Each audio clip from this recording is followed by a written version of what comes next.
What's going on, guys? It's the Bearder One back with another beer review, and today we're doing an oldie but a goodie. That is Rouge Dead Guy Ale. This beer,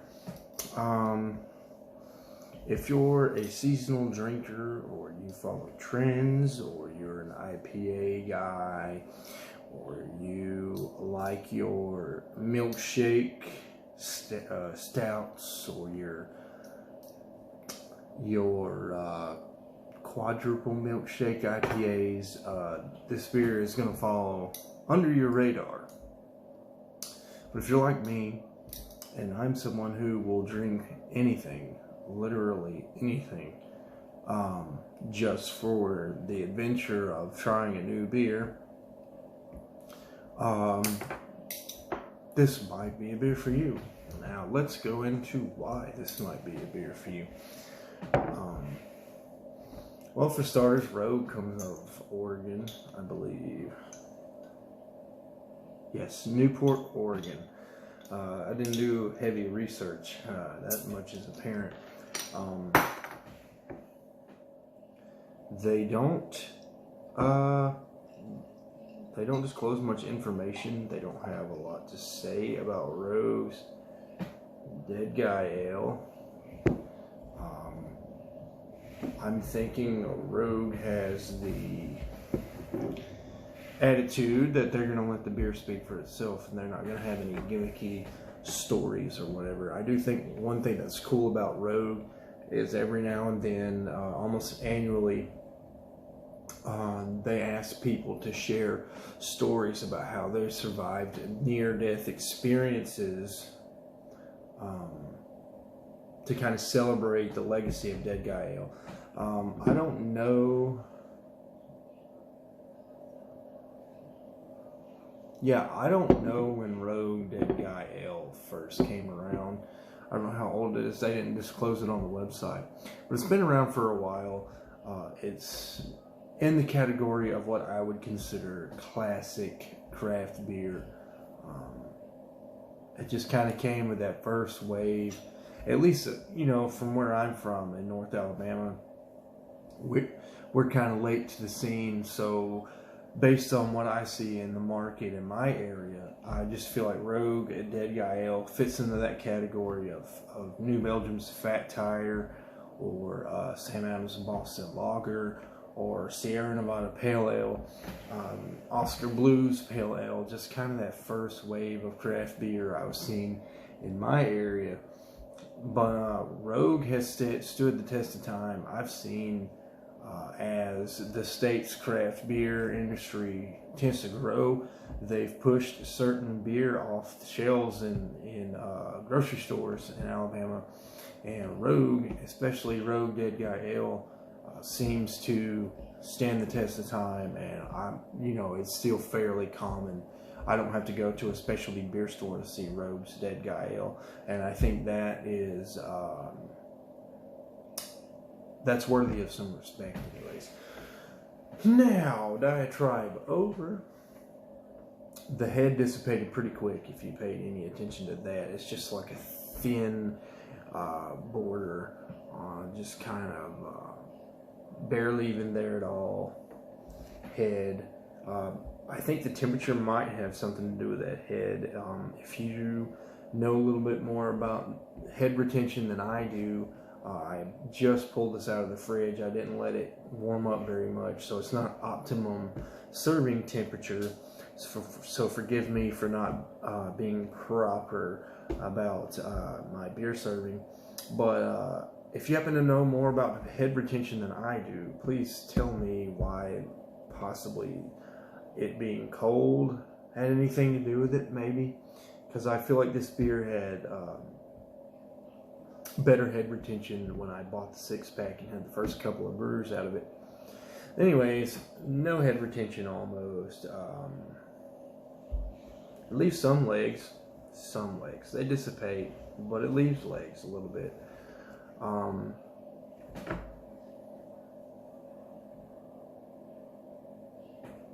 Yeah, I can't see through it. It's got the dust-like particulate matter floating around in it. It definitely doesn't have sediment per se, but if I hold it up to the light,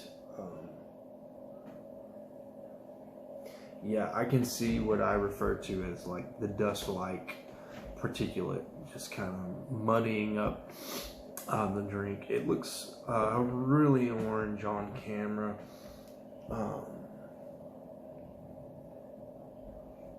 The website describes the color as a deep honey, and I would definitely agree with that, but if I didn't read that descriptor, I would describe it as more of a really rich copper color. It gets kind of lighter at the bottom with like some yellow highlights at the very bottom of the glass, but that's about it.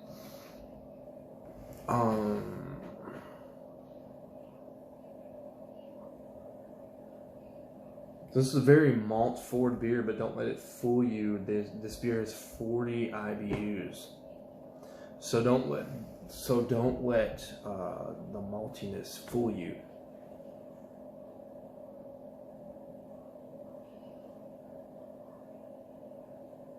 Yeah, it's definitely got like a toffee caramel, more caramel, not so much toffee. There's a little bit of roast, but it's not a very deep roast. I think maybe they just use like a caramel malt in here. I know in the video they described complex Munich malt being in the beer.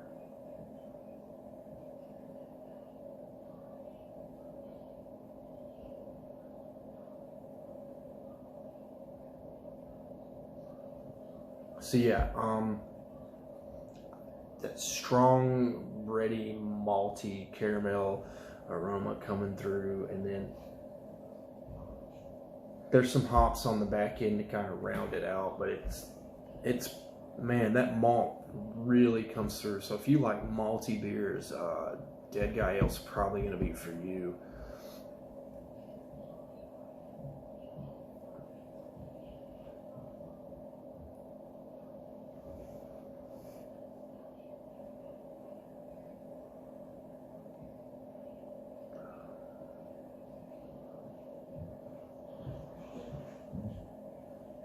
So what they went for with this beer is balance, and it's definitely that. It's got a lot of malt, it's got a lot of caramel, it's got a deep, rich, complex, malty flavor in here. I just reviewed an American Amber Ale from Blue Pants Brewery, and I would almost bet Rouge's Dead Guy Ale probably influenced that Amber Ale. It just kind of has that same rich caramel complex flavor going on. If I saw the malt bill, I would guarantee you there's a lot more varieties of malt in this beer than there are hop varieties.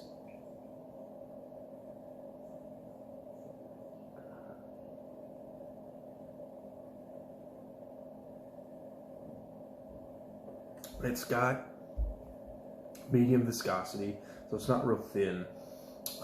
I really like the viscosity in this beer.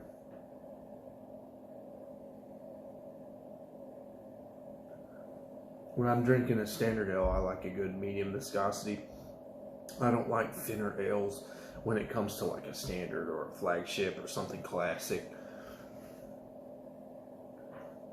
And then it's got enough hops to round everything out. It's just kind of a light, grassy, earthy hop character. Nothing piney, nothing citrus, nothing gimmicky or new. I mean, this falls into like a classic American craft beer category, in my opinion.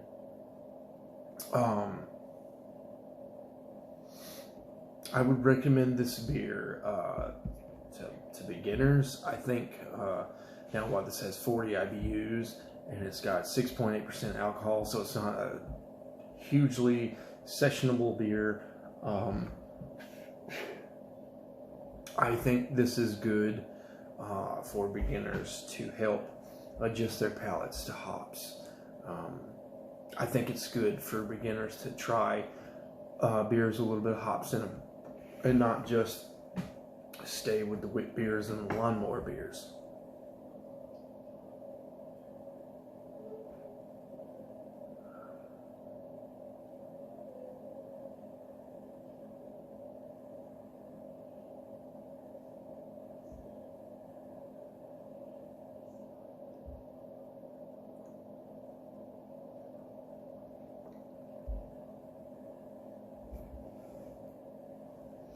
So yeah, I get bread and, you know, rich malt, chewy caramel, paired with that viscosity is really nice. And then just a light, I don't want to say light, a medium light. I'll go with that. Somewhere between light and medium. Amount of hops, and it's more of a grassy hops. It doesn't have that sharp piney flavor you get sometimes in your West Coast beers, nor does it have the gimmicky citrus and all that stuff going on. That's just a nice, good grassy balance to the beer.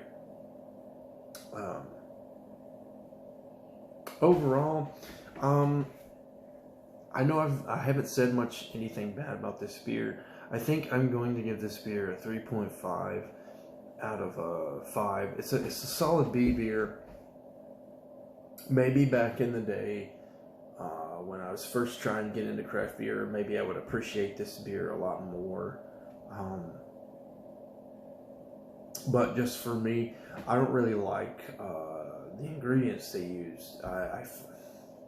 I love malt forward beers. I like that they went with the balance. I think the malt to hop ratio was good. I like the viscosity. It just comes down to flavor for me with this beer. And I'm just not totally crazy about the varieties of the malt and hops they use. I'm not big